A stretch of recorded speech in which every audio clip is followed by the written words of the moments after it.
Hello everyone, welcome back to the channel. Today we're diving into one of the most powerful and versatile fighting forces on the planet, the United States Marine Corps, and their unmatched amphibious warfare capability. When crisis erupts anywhere across the globe, when coastlines become contested, and when access is denied to conventional forces, it's often the U.S. Marines who move first, striking from the sea with speed, precision, and overwhelming combat power. Amphibious warfare is one of the most complex military operations ever conceived. It requires coordination between naval forces, aviation units, logistics chains, intelligence assets, and highly trained ground troops.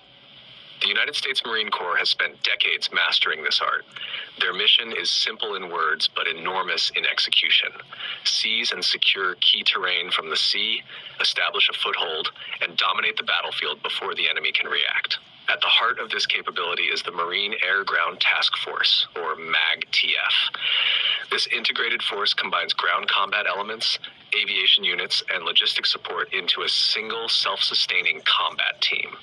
Whether it's a small Marine Expeditionary Unit or a larger Marine Expeditionary Brigade, every element is designed to deploy rapidly and operate independently in hostile environments. One of the most iconic platforms that carries Marines into battle is the USS Wasp-class amphibious assault ship. These floating airfields can launch helicopters, MV-22 Ospreys, and even F-35B stealth fighters while carrying hundreds of Marines and armored vehicles. From over the horizon, beyond the enemy's immediate detection range, these ships project power directly onto contested shores. Speed and surprise are critical. Amphibious assaults are not slow beach landings like in World War II movies. Modern Marine doctrine emphasizes maneuver warfare. Units move rapidly using a combination of air assault and surface assault to confuse and overwhelm defenses.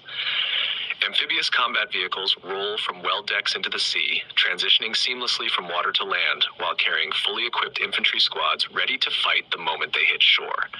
Air superiority plays a decisive role. The short takeoff and vertical landing variant of the F-35B Lightning II gives Marines a fifth-generation edge directly from amphibious ships.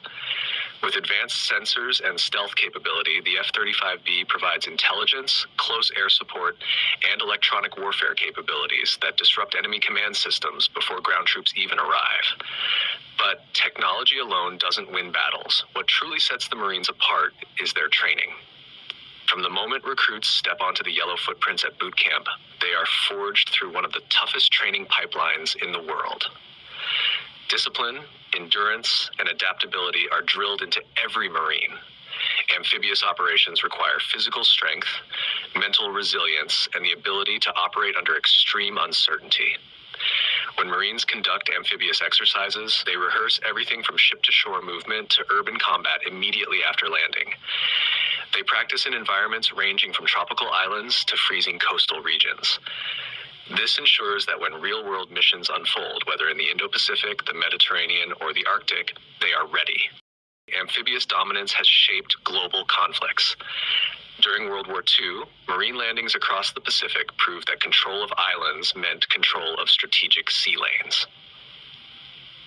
Today, while the battlefield has evolved with drones and cyber warfare, the strategic importance of coastal access remains unchanged. Nearly 40% of the world's population lives within 100 kilometers of a coastline. Whoever controls the coast controls access, trade routes, and military mobility. Modern Marine doctrine now focuses heavily on Expeditionary Advanced Base Operations, or EBO.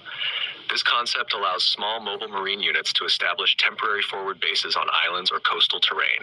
From these positions, they can deploy anti-ship missiles, conduct surveillance, and deny enemy naval forces freedom of movement. It's a chess game played across oceans, and the Marines are positioning their pieces carefully. In recent years, the Marine Corps has invested heavily in new systems like the Amphibious Combat Vehicle and long-range precision fires. The transformation plan, known as Force Design 2030, reshapes the Corps to meet emerging threats, particularly in the Pacific region. The focus is clear: lighter, faster, more technologically integrated units capable of operating inside contested zones. Coordination with the U.S. Navy is seamless. Amphibious ready groups patrol strategic waters, constantly prepared for rapid deployment. This This partnership ensures that Marines are not just a land force, but a maritime strike force. Their presence alone can deter aggression. When an amphibious group moves into a region, it sends a powerful message without firing a single shot. Beyond full-scale combat, amphibious forces play a crucial role in humanitarian assistance and disaster relief. When hurricanes devastate coastal regions or earthquakes strike island nations, Marines often arrive first with medical teams, engineering equipment, and supplies. Their amphibious ships function as floating logistics hubs, delivering aid where ports and airports are destroyed. What makes amphibious warfare so dominant is flexibility. Marines can launch raids, evacuate civilians, reinforce allies, or seize strategic choke points. They are trained to operate in small units, making independent decisions on rapidly changing battlefields. That decentralization creates speed, and in modern warfare, speed equals survival. Picture a contested coastline at dawn. Naval guns provide covering fire. F-35Bs patrol overhead. MV-22 Ospreys tilt their rotors and surge toward landing zones. Amphibious combat vehicles churn through surf. Within minutes, Marines establish a perimeter, secure objectives, and push inland. The enemy, caught between air power and ground assault, struggles to organize a coherent defense. The psychological impact is enormous. An adversary facing a Marine amphibious assault knows that a self-sustaining combined arms force has just arrived. Logistics, aviation, artillery, and infantry are all integrated. There is no waiting for reinforcements. The reinforcements are already there. In today's geopolitical environment, the Indo-Pacific has become a primary focus. Rising tensions and expanding naval capabilities among global competitors make amphibious forces essential. The ability to move unpredictably across island chains complicates enemy planning. It forces potential adversaries to defend vast coastlines, stretching their resources thin. The Marine Corps also works closely with allied nations, conducting joint amphibious exercises to strengthen partnerships. These exercises enhance interoperability and demonstrate collective strength. When Marines train alongside partners, they build trust that translates directly into combat effectiveness if conflict ever arises. Another key advantage lies in logistics. Amphibious ships carry supplies, ammunition, fuel, and maintenance capabilities. Marines can sustain operations without relying on vulnerable land supply routes. In contested environments where airfields may be targeted and ports mined, this independence becomes a decisive factor. Technology continues to evolve. Drones now provide reconnaissance over landing zones. Advanced communication systems connect Marines with naval and air assets in real time.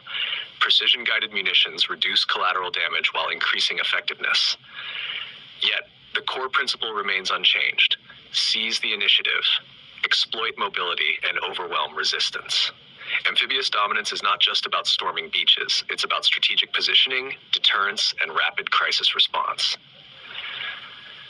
The mere presence of a Marine expeditionary unit offshore can stabilize a volatile situation.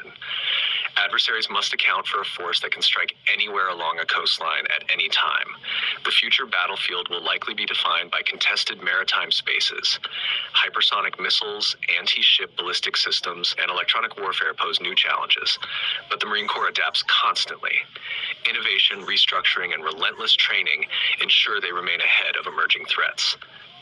At its core, the strength of U.S. amphibious forces comes down to the individual Marine.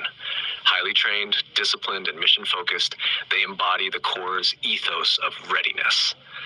Whether conducting combat operations, peacekeeping missions, or humanitarian relief, they operate with a mindset built on speed, aggression, and adaptability. When people talk about dominance on the battlefield, they often think of tanks rolling across open terrain or aircraft dominating the skies. But true dominance includes the ability to project power from sea to land, to open new fronts unexpectedly, and to secure critical terrain before an enemy can respond. That is the essence of Marine amphibious warfare. As global tensions continue to shift, one fact remains clear: the United States Marine Corps stands ready. From the decks of amphibious assault ships to the front lines of contested shores, they represent a unique blend of maritime mobility and ground combat power. Their ability to dominate coastal battlefields ensures that no shoreline is ever truly safe from rapid response. And that's what makes U.S. Marines in action such a powerful force to watch and understand.